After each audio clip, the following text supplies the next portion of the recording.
moçada, tudo bem? Estamos aqui mais uma vez para conversar com vocês a respeito de ciências da natureza, com a perspectiva do Enem Digital aqui pelo governo do estado de Mato Grosso, né? Esse é o Enem para 2020. Como é que vocês estão?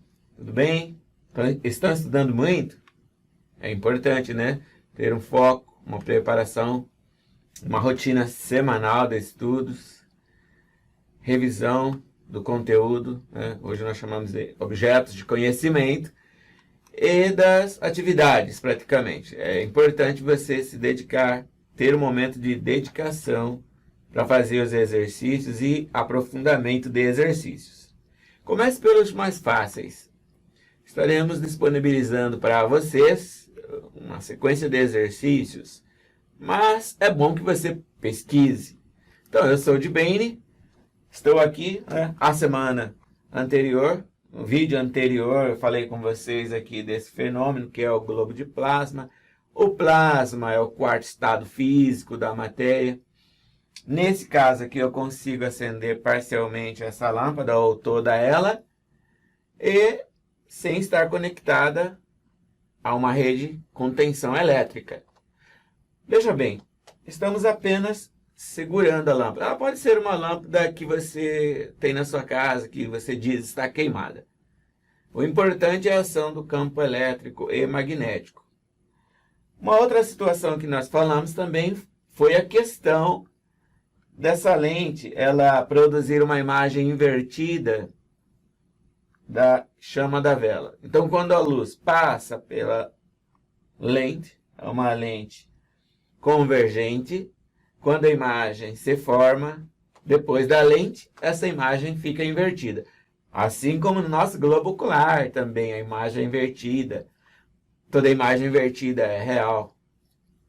Ela é real. Então, o que significa uma imagem real? É uma imagem que você pode projetar. No espelho plano, a imagem ela é virtual. Então, essa imagem não pode ser projetada. É bom que você fique atento a isso. Dê uma revisada, uma pesquisada nisso. Então, aqui nós falamos também da dispersão luminosa, que é o fenômeno propriamente dentro da refração da luz.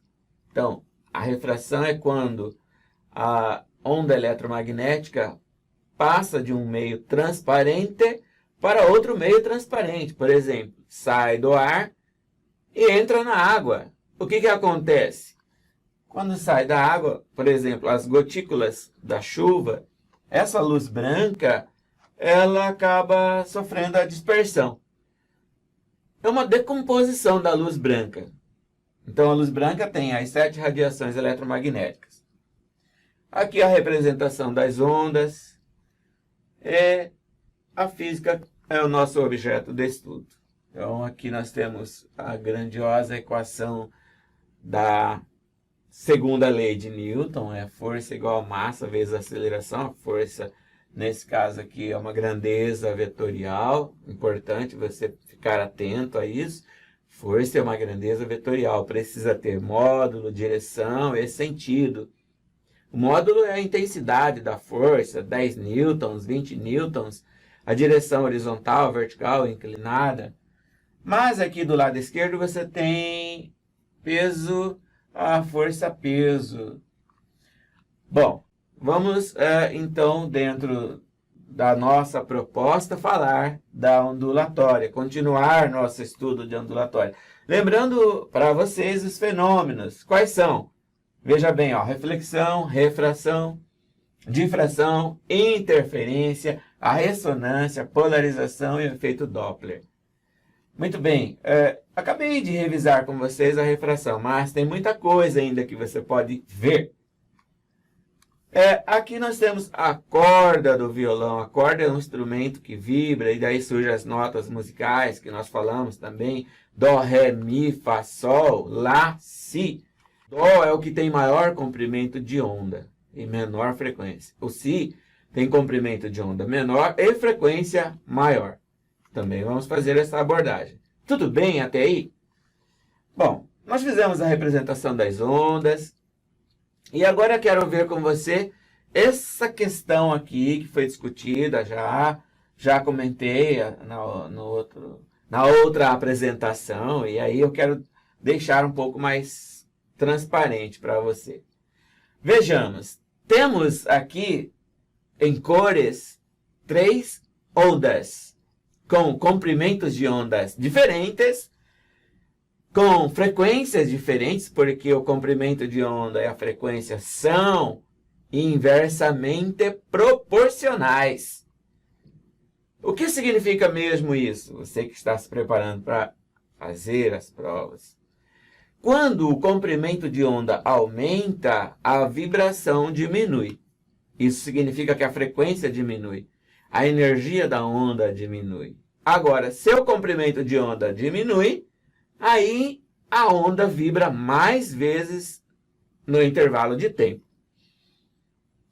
Então, observe que para essa onda representada aqui em azul, ela vai ter uma amplitude, ela vai ter uma quantidade de vezes que ela vibra por segundo, e ela está representada aqui pelo número 1. A segunda onda está representada pelo número 2. A terceira, pelo número 3.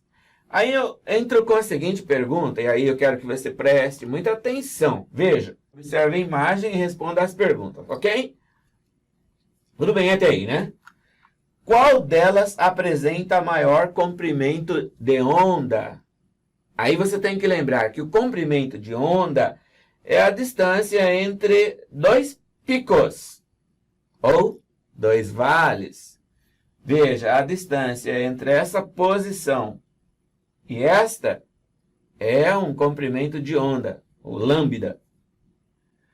A distância entre esse pico e o próximo pico, né, são picos consecutivos, também é o comprimento de onda.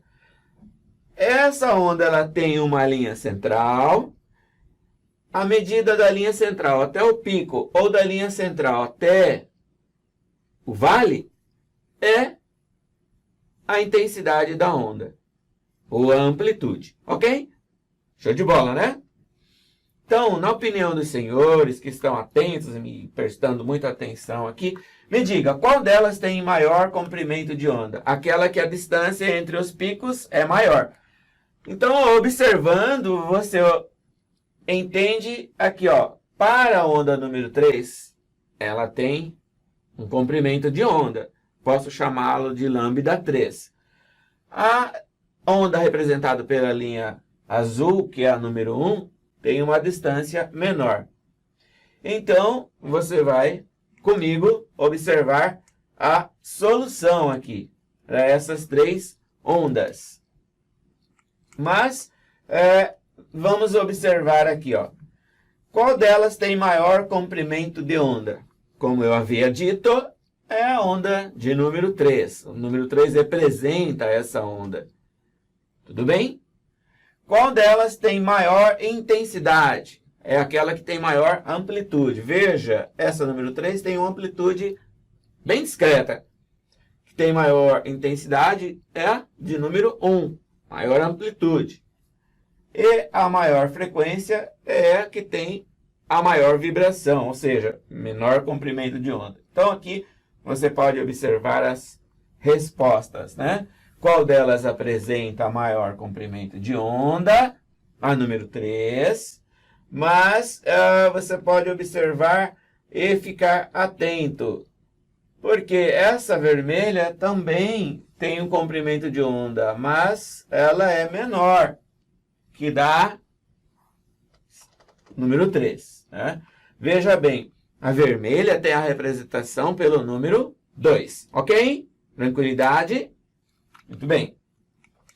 Vamos a mais uma questão que nós falamos na outra semana. E aqui eu apresento para vocês novamente uma representação de onda, onde você pode ver claramente o comprimento de onda, que é a distância entre dois picos consecutivos. Temos também a distância entre dois vales, é o lambda. O lambda é uma letra grega.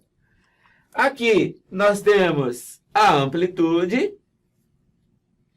E o exercício diz que a frequência de vibração dessa onda, ou seja, o número de vezes que ela vibra em um segundo, é 400 Hz. Hertz é o intervalo de tempo em um segundo. Então, significa que Hertz é segundo elevado a menos 1. Ou 1 sobre S, 1 sobre segundo. Veja, a pergunta no item A. Qual o valor da amplitude? No item B. Qual é o comprimento de onda? No item C. Qual o valor da velocidade de propagação da onda? No item D. Quanto é o período? Uma onda, se você começar a observar o desenho, aqui eu tenho um pulso. Desse lado eu tenho outro pulso. Esse pulso é correspondente a essa crista. Esse pulso à esquerda é um vale. A soma desses dois pulsos dá exatamente o lambda, que é o comprimento de onda. Ok? Então, observa que esse pulso ele tem 10 centímetros. 10 centímetros. Para eu formar uma onda, eu vou precisar do pulso que está à esquerda, que também é 10 centímetros. Vamos para a solução do problema. Veja, nesse caso, a resposta do item A será que a amplitude é 7 centímetros. Você observa na vertical. Mas, atenção, tem 7 centímetros duas vezes. Para você considerar a amplitude, tome apenas um valor. Ou você considera a parte superior ou a parte inferior. Tudo bem? Como é que está indo? Jovem, então, atenção. Para você determinar o comprimento de onda, eu havia dito que tem esta somatória, ó. São 10 centímetros mais 10 centímetros. Portanto, 20 centímetros, que é 0,2 metros. Porque se você dividir por 100, vai dar exatamente 0,2 metros. No Sistema Internacional de Unidades, gente, a velocidade é dada em metros por segundo. Tudo bem? Belezinha? Tranquilidade, né? Vamos então para o item C, gente. Qual é o valor da velocidade da onda? Você vai pegar aquela equação muito importante, né? Veja aqui, ó. Morcego é o cara que emite ondas mecânicas. Velocidade igual comprimento de onda vezes a frequência. A velocidade é diretamente proporcional a esse produto, a essa multiplicação. Se a frequência for dividindo, se a velocidade for dividida pela frequência, eu teria o comprimento de onda. Por isso que eu digo que é inversamente proporcional. Quando o comprimento de onda aumenta, a frequência diminui. Mas o objetivo é calcular a velocidade. Então, o que você observa aqui? Quanto é o comprimento de onda? 20 centímetros. Quanto é a frequência? O texto informou que a frequência é 400 Hz. Então, multiplicando 20 centímetros vezes 400 Hz, eu terei 8.000 centímetros vezes Hz. Dividindo isso aqui por 100 para eu converter para metros, fica 80 metros por segundo. Show de bola, né? Bem fácil.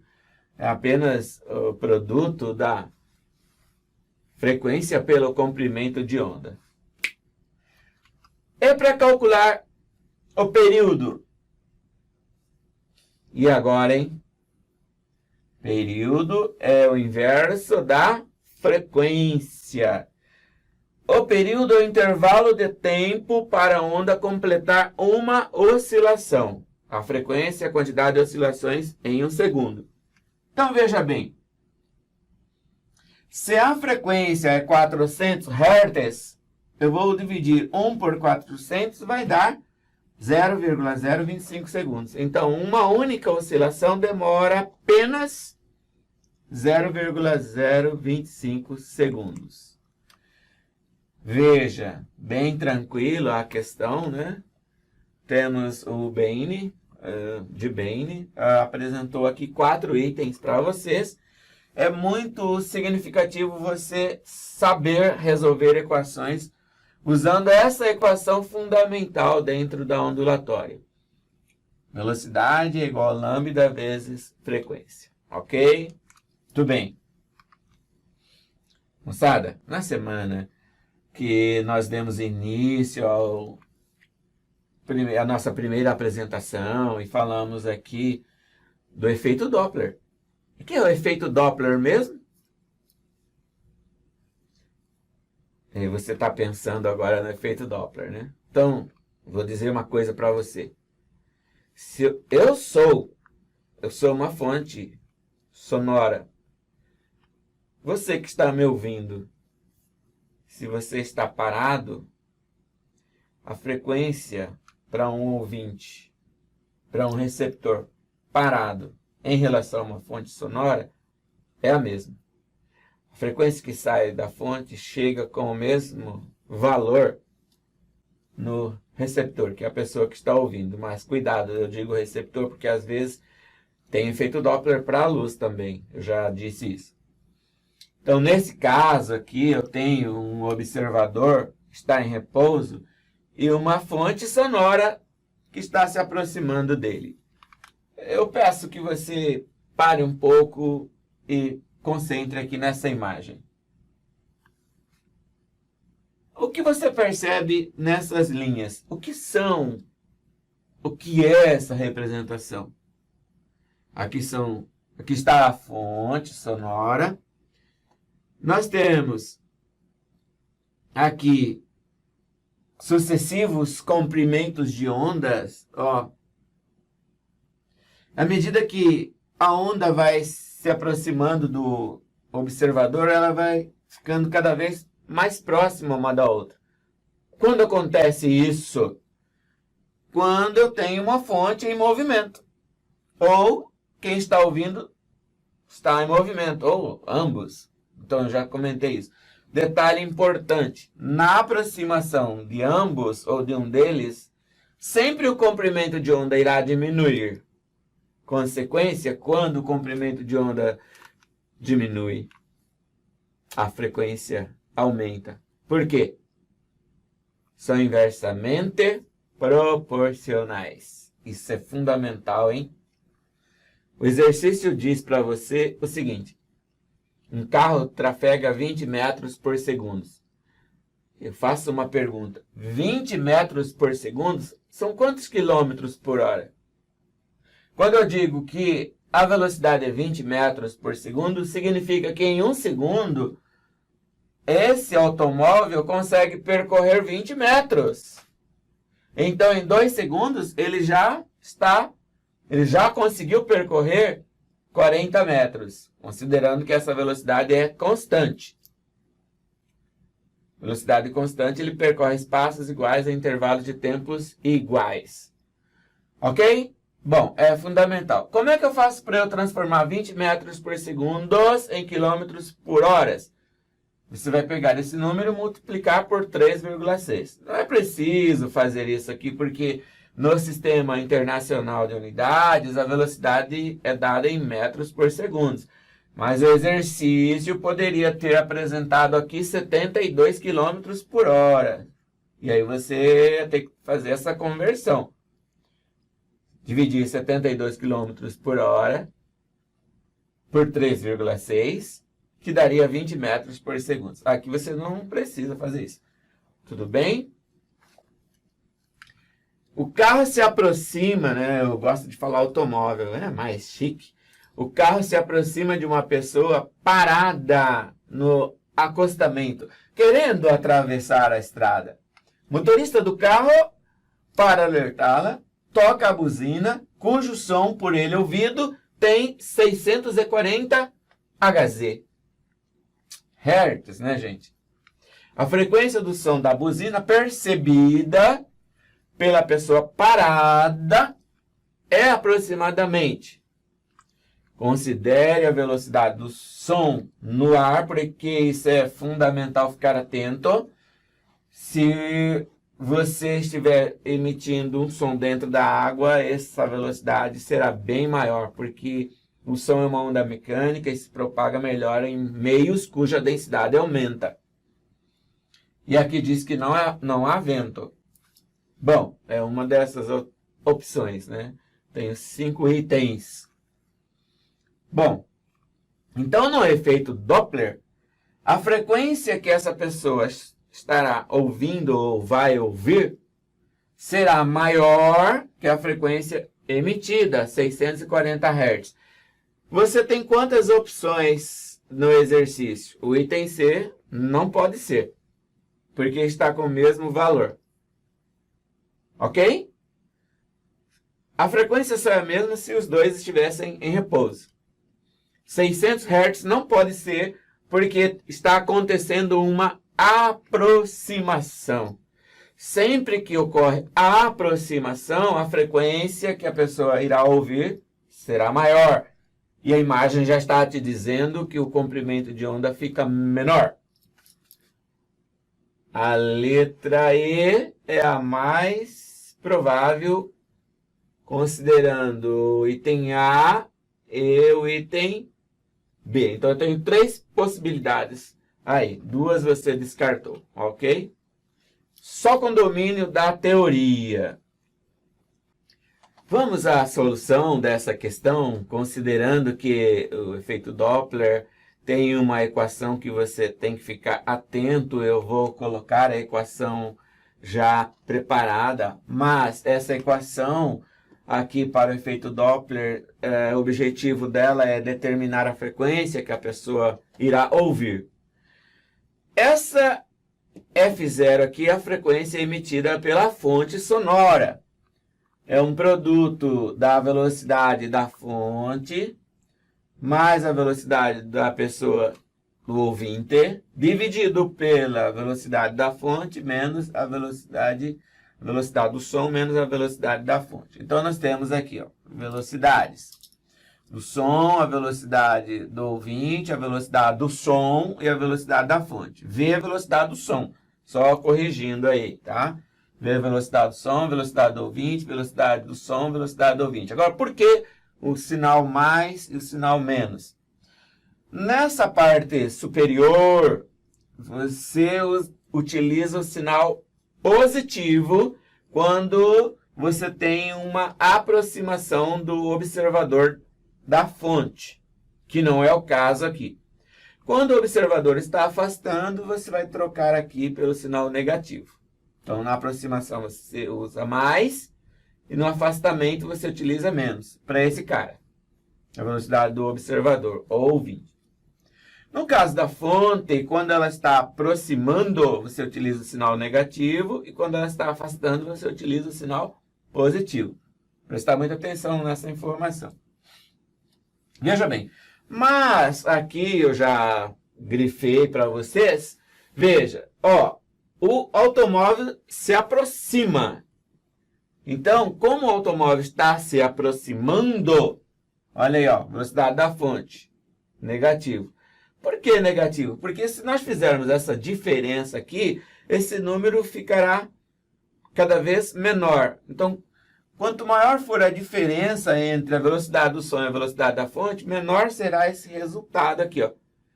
Como ele é inversamente proporcional, isso faz com que essa operação fique maior, ou seja, o produto aumente, cresça. Se esse for positivo, essa relação aumenta e aqui vai diminuir. Muito bem. Então, ó, outra questão significativa aqui no problema, olha. Para você ficar atento na frequência inicial, que é a frequência que foi emitida pela fonte, 640 Hz. A outra situação, a pessoa está parada, aquela pessoa, o observador, a pessoa que ouve, ok? Tranquilo? Então vamos lá. Se a pessoa está parada, quanto é a velocidade para uma pessoa que está em repouso? É 0. Por isso aqui eu não coloquei nada, sumiu, ficou apenas a velocidade do som. Esse termo desaparece, ok? A frequência real, a frequência emitida, é 640. Ela vai multiplicar o 340. A velocidade do som, 340 menos 20, que é a velocidade do automóvel. Então, olha lá, 340 menos 20 é 320. Se eu multiplicar a velocidade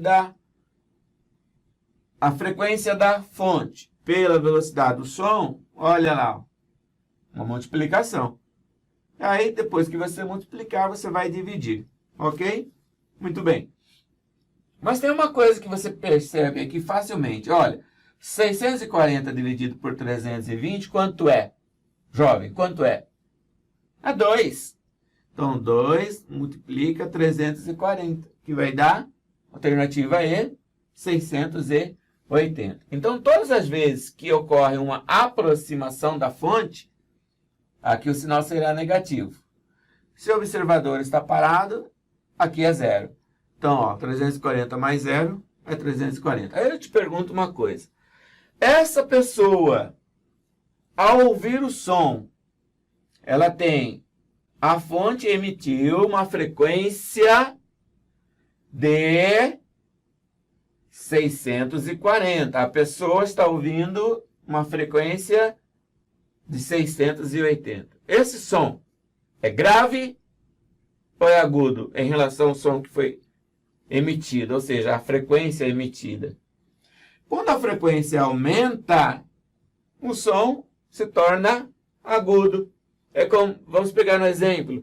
Se eu estiver falando entre Dó, Ré, é como se eu estivesse passando da nota Dó para uma próxima nota, que seria, no caso, Ré. Ok? Então, sempre na aproximação, o som fica agudo, a frequência aumenta, e se nós fôssemos calcular esse comprimento de onda, você teria que pegar aquela equação. Velocidade é igual ao comprimento de onda vezes a frequência. No lugar da velocidade, você teria a velocidade do som, a frequência que chegou, e aí você vai dividir a velocidade do som pela frequência que chegou no observador, você encontra o comprimento de onda. Ok? Tudo bem? Vamos para o próximo.